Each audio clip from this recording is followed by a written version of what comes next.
Assalamualaikum warahmatullahi wabarakatuh. Salam sejahtera untuk kita semua. Semoga pada kesempatan hari ini kita dalam kondisi yang sehat walafiat. Amin. Oke, pada pertemuan sebelumnya kita sudah belajar tentang gaya tekanan hidrostatis pada bidang terendam bentuk lengkung. Kemarin beberapa sudah saya koreksi hasil pengerjaan soal-soalnya. Sebagian besar sudah benar. Alhamdulillah sudah mengerti ya. Kalau misalnya ada mahasiswa yang belum mengerti atau ada yang belum dipahami, bisa chat pribadi ke saya atau bisa lewat kolom tanya jawab. Oke, hari ini kita akan belajar tentang gaya tekanan hidrostatis pada plat terendam bentuk sembarang. Tekanan hidrostatis pada bidang terendam berbentuk plat sembarang. Nah, di sini saya contohkan bentuk platnya adalah persegi panjang. Bagaimana cara kita menghitung gaya hidrostatis atau nilai F-nya? Nah, untuk menghitung gaya hidrostatis atau F-nya masih memakai rumus umum atau rumus dasar kemarin ya. F sama dengan P kali A. P di sini adalah tekanan, sedangkan A adalah luas penampang platnya. Nah, P sendiri dijabarkan dengan rumus rho GH, sedangkan A ini adalah luas platnya. Misalnya platnya bentuknya persegi panjang, berarti luasan persegi panjang. Jika platnya berbentuk segitiga, maka nilai A-nya ini adalah luasan segitiga. Oke, lanjut. Bagaimana cara kita menghitung jarak dari pusat tekanan ke permukaan zat cairnya atau nilai YP-nya? Untuk mencari jarak pusat tekanan terhadap permukaan zat cair, rumusnya adalah YO plus IO per A kali YO. YO ini adalah jarak searah bidang dari pusat berat terhadap permukaan zat cair. Misalnya di sini persegi panjang, maka nilai YO-nya dari gambar itu berarti setengah dari panjangnya ya. Nah, nilai YO sudah kita dapat, lalu kita tentukan nilai IO. IO adalah momen inersia. Momen inersia dari persegi panjang itu berapa? Kita hitung, lalu kita masukkan nilai A-nya tadi sudah dapat, nilai YO-nya sudah dapat, lalu kita bisa menentukan nilai YP, jarak pusat tekanan terhadap permukaan zat cair. Letak pusat berat dan momen inersia bidang untuk beberapa bentuk yang sering digunakan. Nah, kalau tadi contoh di awal, plat yang terendam berbentuk persegi panjang. Ini ada bentuk bidang yang lain. Yang pertama ada bujur sangkar. Cara mencari luasannya A sama dengan H kuadrat. Lalu untuk mencari titik beratnya Y sama dengan H per 2. Untuk mencari momen inersianya 1/12 dikali H pangkat 4. Lalu bentuk yang kedua ada persegi panjang. Nah, persegi panjang luasannya A sama dengan B kali H. Untuk mencari titik beratnya Y sama dengan setengah H.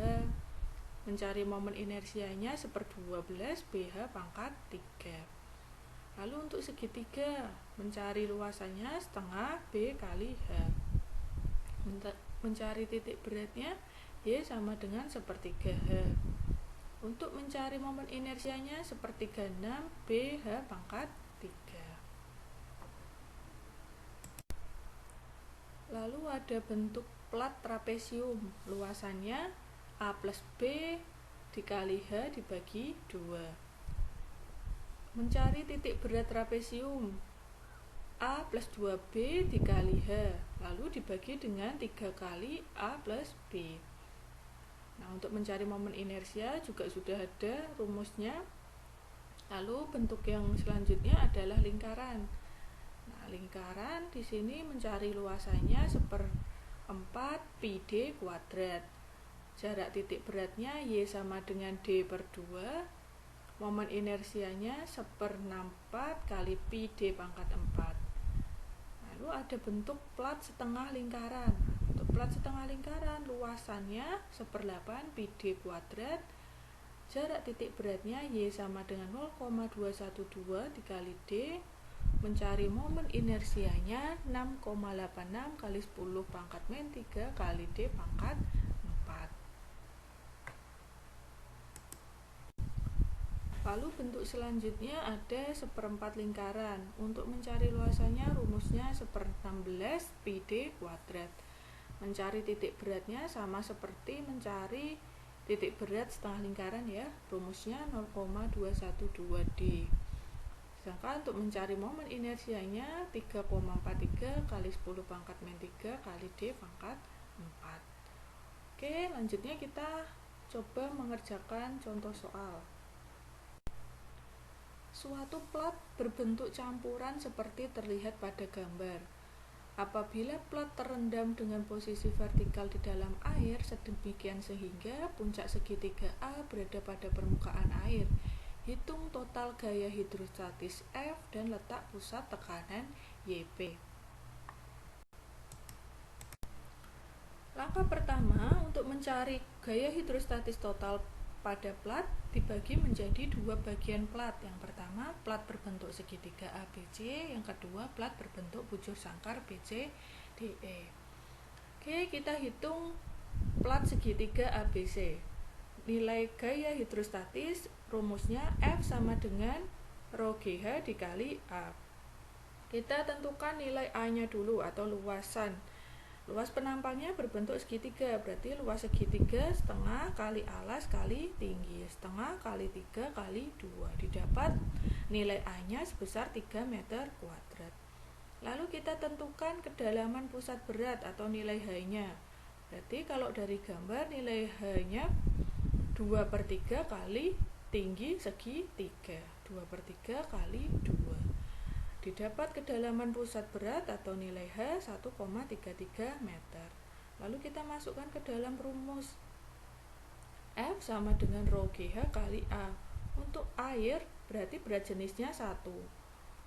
Rho kali G menghasilkan berat jenis atau lambda. Berarti F dikali F sama dengan 1 dikali H-nya tadi 1,33 dikali nilai A-nya 3, didapat nilai gaya hidrostatis pada plat segitiga ABC sebesar 4 ton.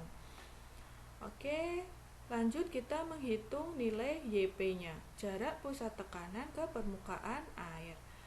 Nah, tadi rumus untuk mencari YP Y0 plus I0 per A kali Y0. Y0-nya tadi sudah kita hitung 1,33. Momen inersianya kalian masukkan rumus 1/36 BH pangkat 3 per A. A-nya tadi sudah kita hitung besarnya 3 dikali Y0 1,33. Didapat nilai YP pada segitiga sebesar 1,5 meter.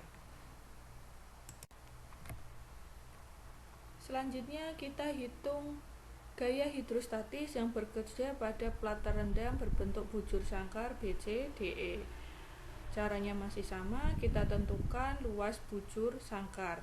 Luas bujur sangkar berarti 3 kali 3, 9 meter kuadrat. Setelah itu kita tentukan kedalaman pusat berat bujur sangkarnya, berarti setengah dikali 3. Setengah dikali 3, lalu jangan lupa ditambahkan 2 karena dia diukur dari pusat berat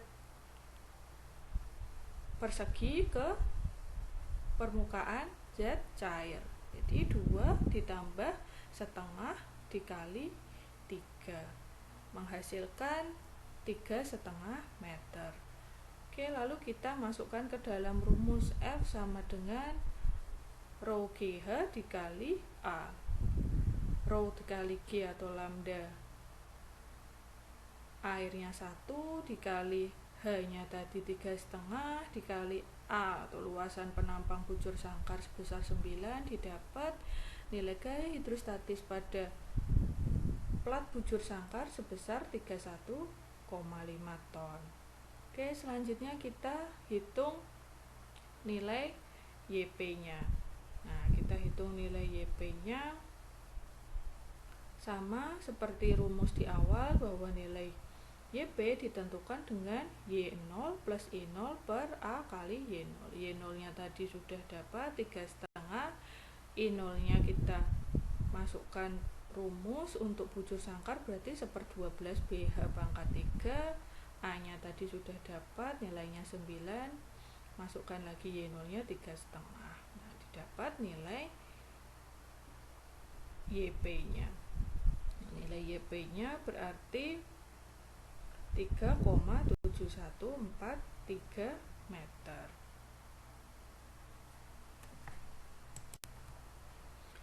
Setelah kita ketahui nilai gaya hidrostatis dan nilai YP atau jarak pusat tekanan ke permukaan zat cair dari plat segitiga dan bujur sangkar, maka langkah selanjutnya kita hitung gaya hidrostatis total. Nah, gaya hidrostatis total berarti F total sama dengan F1 ditambah F2. F1-nya tadi 4 ton, F2-nya 31,5 ton. Didapat F totalnya 35,5 ton. Oke, kita tentukan nilai YP total atau YP keseluruhan antara bangun segitiga dan bujur sangkar. Rumusnya kita memakai rumus momen. Jadi kita hitung terhadap momen terhadap titik A di muka air. Jadi F total dikali YP total sama dengan F1 atau F segitiga dikali YP segitiga ditambah F bujur sangkar dikali YP bujur sangkar. Nah, berarti nilai YP total atau YP keseluruhan sama dengan F segitiga tadi 4, YP segitiga 1,5 ditambah F bujur sangkar 31,5 dikali YP bujur sangkarnya 3,7143, lalu dibagi dengan F totalnya tadi 35,5, lalu menghasilkan nilai YP keseluruhan 3,4648 meter. Oke, jadi gaya hidrostatis pada kedua bangun bujur sangkar dan segitiga itu sebesar 35,5 ton dan nilai YP keseluruhan sebesar 3,4648 meter. Oke, sekian untuk materi hari ini tentang tekanan hidrostatis pada bidang terendam berbentuk plat sembarang. Selanjutnya kalian bisa mengerjakan latihan soal yang sudah saya sediakan. Jika ada yang belum jelas bisa post pertanyaan di kolom tanya jawab yang sudah saya sediakan, lalu bisa chat pribadi ke saya jika ada yang ingin ditanyakan. Terima kasih atas perhatiannya. Wassalamualaikum warahmatullahi wabarakatuh.